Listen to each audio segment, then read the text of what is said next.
Why study Africa? Because I have absolutely no idea anything about Africa. You should study Africa because I like giraffes. Because my lifelong dream is to go to Africa on a safari. Well, because it's a part of the globe. We're all a part of a global community, and so learning about other continents, other countries in the globe just helps us become more connected. It's important to study Africa because it is the cradle of human civilization. It is a very ancient continent with a beautiful, rich history that whose the consequences of events happening there impact the whole entire world.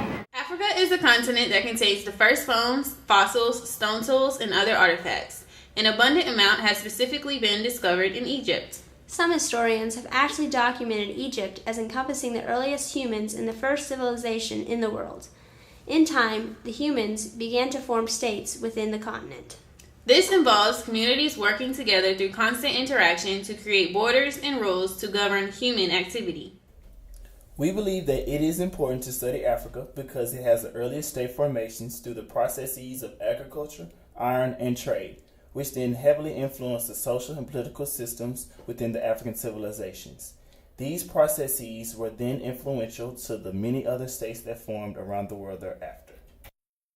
The agricultural revolution took place along the banks of the Nile River and in its delta in 5000 BCE. Two important techniques that were used for survival within the many tribal communities of Africa evolved from the agricultural revolution: hunting and gathering. This brought upon many advantages, such as changing from nomadic to sedentary, a more dense population, a generation of food surplus and storage, and social stratification. Thus, a need for leadership and authority was needed due to the elevation within the production of agriculture. This means agriculture brought upon a need for social and political processes. So who led these so-called barbarians? A village headman, also known as a chief, king, or pharaoh, was given complete control to defend their society and to provide prosperous advantages. The ancient state of Mali was a great example of this process. Their leader was referred to as the Mansa. The Mansa received respect because the people believed their crops were successful due to his spiritual contacts with their ancestors. Because of the elevated amount of surplus and the necessity of supplementary goods, people began trading with surrounding neighborhoods. This was essential to the collaboration and cooperation of forming the earliest states. Hello, can I please trade with you? Why, yes. Yes, you can.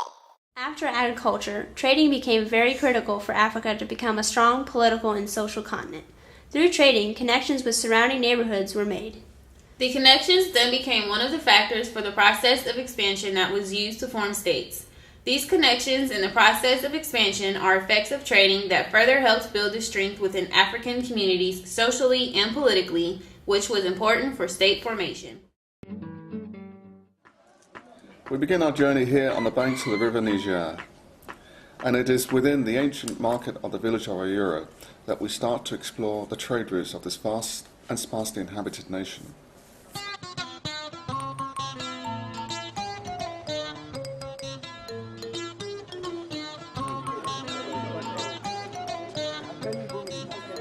Without exceptions, the villages and towns along the banks of the river Niger were once a part of the Songhai Empire and share not only the legacy of 1,000 years of history, but a close cultural affinity with the people of Mali.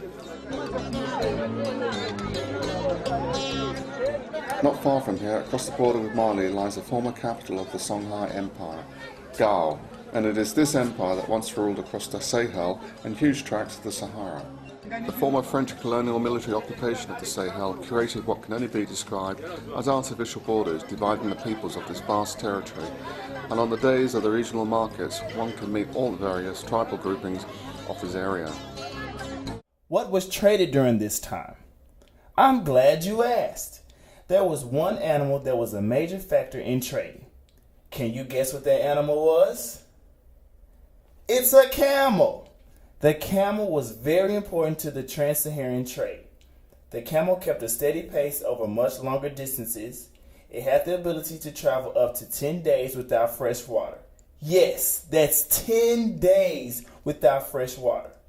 And it displayed feet that negotiated the soft sand of the desert very well. Can you guess what else many people traded? Salt. Salt was extremely important to the people of Africa. It helped the people sustain life. Trading played a huge role in turning Africa into a strong political and social continent.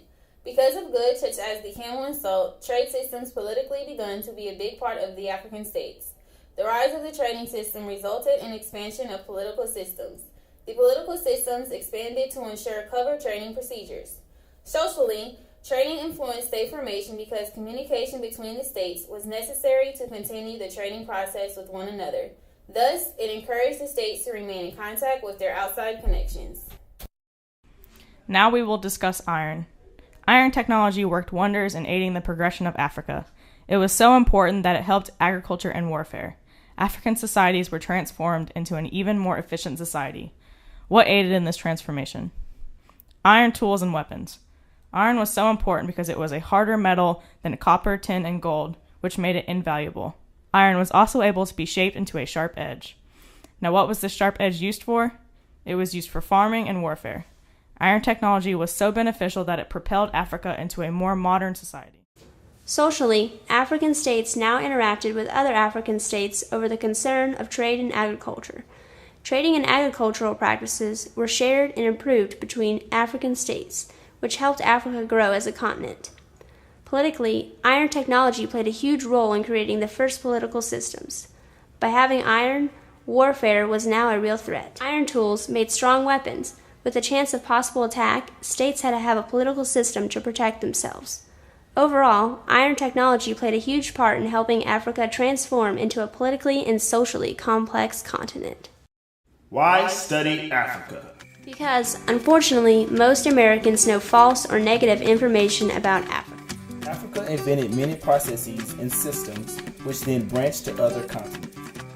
And then these systems propelled other continents towards growth.